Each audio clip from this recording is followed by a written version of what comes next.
Hello बच्चों, welcome back to the channel. आप लोगों का स्वागत है। और आज हमारे इस चैप्टर की आखिरी लेक्चर है जिसमें हम एडवांटेज एंड लिमिटेशन करके चैप्टर को क्लोज कर देंगे। तो आई होप आपको पूरा चैप्टर अच्छे से समझ आ गया हो। फिर भी अगर कोई परेशानी होती है तो आप मुझे कमेंट कर सकते हो। मैं आपको डाउट सेशन के लिए भी एक अलग से लेक्चर डाल दूंगा जो भी आपके डाउट्स होंगे उस चीज़ों को लेकर। आज जो हम क्वेश्चन करने वाले हैं बात करते हैं उस पर। पहला आपका एडवांटेज ऑफ अकाउंटिंग। अकाउंट बनाने के क्या फायदे हैं। अकाउंटिंग आप कर रहे हो, एक अकाउंटेंट को आपने रखा है, उसको एक स्पेस दिया है, उसको पैसा भी देते हो, महीने का सैलरी भी देते हो। क्या फायदा आपको इन सारी चीज़ों का, इतना खर्चा करने का, टेंशन लेने का क्या फायदा है। तो वो फायदा देखेंगे हम अब कि क्या फायदा है अकाउंटिंग का। तो देखो, सबसे पहला फायदा है providing information about financial performance.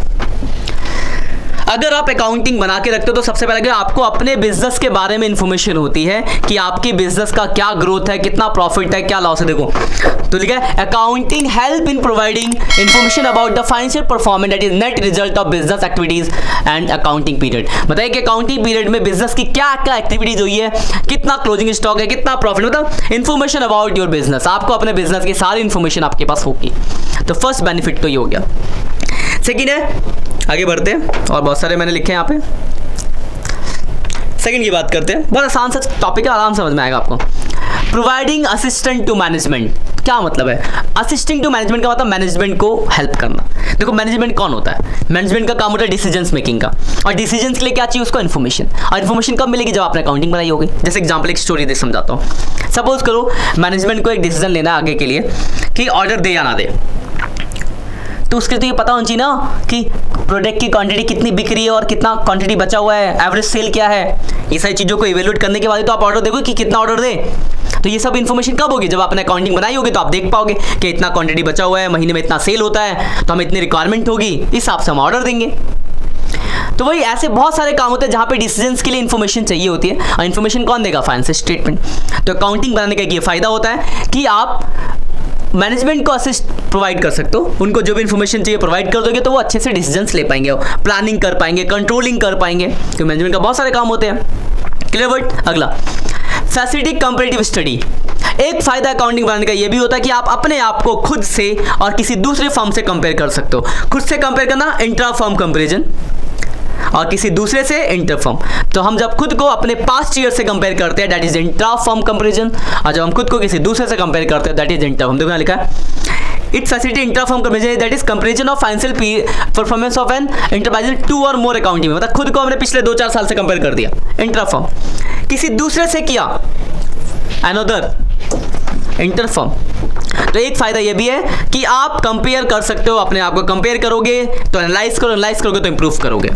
अगला देखो क्या है, रिप्लेस मेमोरी। रिप्लेस मेमोरी का मतलब क्या है कि जब सारी चीज़ें अकाउंट्स में लिखी रहती है तो सारी चीज़ें आपको पता होती है, कुछ भी आप भूल नहीं सकते, कोई भी इम्बल चोरी होने का, नुकसान होने का कपड़ा, क्योंकि हर चीज़ का आपके पास रिकॉर्ड है। देखो क्या, accounting help in maintaining systematic record of the business which may be refers from the time to time. Thus accounting eliminate the need to remember the transaction. मतलब कोई दिक्कत नहीं, सब कुछ टाइम टू टाइम रहता है तो चीज़ें याद रहती है, कुछ गैप वैप नहीं हो सकता आपका। आगे बढ़ते और बस सारे थे। अगला क्या है, help in settlement of tax liability. देखो सीधी बात है, जब तक आप अपना अकाउंटिंग नहीं बनाओगे तो आपको कैसे पता चलेगा कि आपको कितना प्रॉफिट लॉस है। और जब प्रॉफिट ही लॉस पता नहीं चलेगा तो आपकी टैक्स लायबिलिटीज कितने कैसे पता चलेगा। तो एक हमारा अकाउंटिंग बनाने का ये भी बेनिफिट होता है कि हमें पता रहता है कि हमें इतना प्रॉफिट हुआ, भाई इतना टैक्स देना है। टैक्स लायबिलिटीज के सेटलमेंट के लिए भी हम अपना अकाउंटिंग बना के रखते हैं। अगला हेल्प इन रेजिंग लोन। आपको लोन चाहिए, बैंक के पास गए, भैया हमको लोन चाहिए। बैंक क्या आपकी शकल, मेरी शकल देख के लोन देगा? मेरे को लोन चाहिए, मैं जाऊंगा बैंक के, मेरे को लोन चाहिए, देखिएगा शक्ल अच्छा, अच्छे लग रहे हो, चलो 5 लाख का लोन। ऐसा करता है क्या बैंक? कभी नहीं। बैंक बोलेगा किस चीज़ का बिजनेस आपका, तो बताऊंगा मेरा इस चीज़ का बिजनेस है, दिखाओ फाइनेंस आपके बिजनेस की पोजीशन कैसी है। तो चाहिए होगा अकाउंटिंग, यानी भाई मेरी फाइनेंशियल स्टेटमेंट। फिर वो मेरी अकाउंटिंग को देखे, अरे यार बहुत बढ़िया बिजनेस है, इतना ग्रोथ कर रहा है, इतना प्रॉफिट है, इतना सेल है, इतनी रेवेन्यू है, लो 10 लाख का लोन, लो 50 लाख का लोन, लो 5 करोड़ का loan, depend on your business size. तो मतलब क्या है कि अकाउंटिंग बनाने का आपको ये भी बेनिफिट होता है कि अगर आपको लोन चाहिए होगा तो आप अकाउंटिंग की अपनी फाइनेंशियल स्टेटमेंट दिखा के आप बैंक से लोन ले सकते हो। तो एक ये भी बेनिफिट आपका। अगला एविडेंस इन कोर्ट। मतलब कोई ऐसी केस, कोई ऐसी सिचुएशन फंस गई जहां पे आपको अपनी फाइनेंशियल स्टेटमेंट बैंक को मतलब कोर्ट में दिखाना पड़े, तो ये आपका एक एविडेंस का काम भी करता है कोर्ट के अंदर। तो एक ये भी बेनिफिट आपका। Help in sale of business, कल को आप अपना बिजनेस बेचने चले गए तो बेचोगे तो आपको अपनी चीज़ें बतानी पड़ेगी, मेरे पास ये सब है, तो कैसे पता चलेगा? अकाउंटिंग से। तो ये भी होता है आपके help in selling of business को सेल करने के लिए। हेल्प इन डिसीजन मेकिंग, अगर आप कोई डिसीजन ले, उसी बात अगर डिसीजन ले रहे हो तो इन्फॉर्मेशन चाहिए, इन्फॉर्मेशन कहाँ से मिलेगी? अकाउंटिंग से। तो ये आपको डिसीजन मेकिंग में भी हेल्प करता है। तो ये सब आपके इसके बेनिफिट थे। आई होप आपको समझ। देखो सिंपल है। क्या क्या पहला देखो, पहला हमने समझा क्या कि आपको अपने बिजनेस की इन्फॉर्मेशन होती है, फाइनेंशियल मैनेजमेंट को हेल्प करता है। कंपेयर स्टडी, आप कंपेयर कर सकते हो।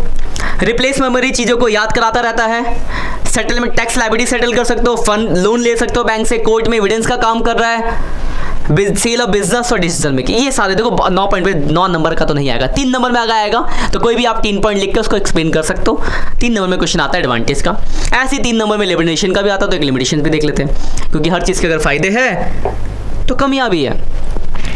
कमियां, लिमिटेशंस, क्या क्या कमियां है अकाउंटिंग के अंदर? कौन से अकाउंटिंग? फाइनेंशियल अकाउंटिंग के अंदर। हम फाइनेंशियल अकाउंटिंग पढ़ रहे हैं ना, तो क्या क्या इसकी लिमिटेशंस है, क्या क्या इसके अंदर कमियां, उनकी बात करेंगे। तो देखो सबसे पहला है accounting is not fully exact. क्यों नहीं है?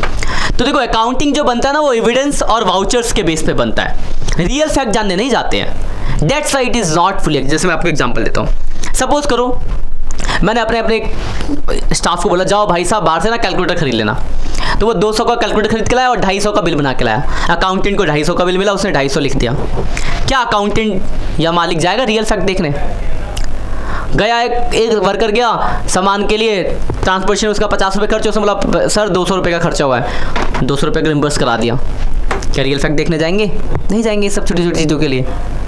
तो मतलब क्या कहने का मतलब ये है कि अकाउंट्स एविडेंस और वाउचर्स के बेस पे बनता है, जो कि 100% तो एग्जैक्ट नहीं होता। That's why accounting is not fully exact. तो अकाउंट पूरी तरह से एग्जैक्ट नहीं होता है, क्योंकि वो डॉक्यूमेंट और उसके बेस पे चलता है, एस्टिमेटेड पॉसिबिलिटीज के बेस पे चलता है, रियल नहीं होता, एक्चुअल नहीं होता।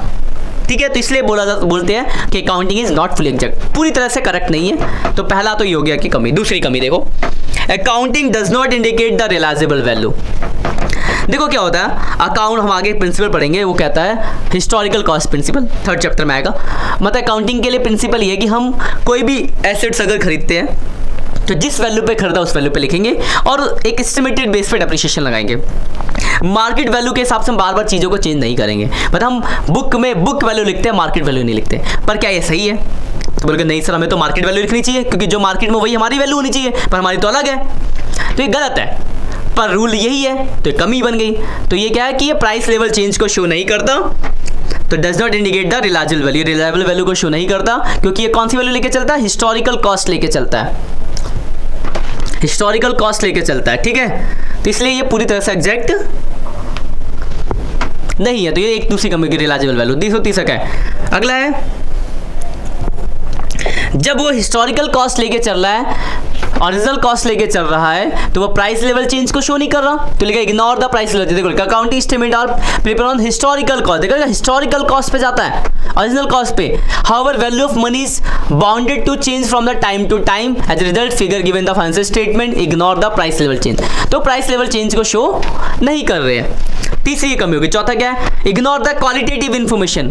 भाई साहब क्वालिटी को तो रिकॉर्ड करता ही नहीं है। जैसे मैंने एक शर्ट खरीदा तो ये नहीं लिखेगा कि शर्ट की बहुत अच्छी क्वालिटी है, बस कितने का वो खरीदा। लेबर काम करते हैं 10, 10 की सैलरी लिखेगा, ये नहीं लिखेगा कि इसकी ये बहुत अच्छा काम करता है, एफिशिएंट है और ये बेकार है। बट ऐसी गलत है ना, क्वालिटी भी तो दिखानी चाहिए, तभी तो पता चलेगा कि ये वाला बंदा अच्छा है, ये वाला खराब है।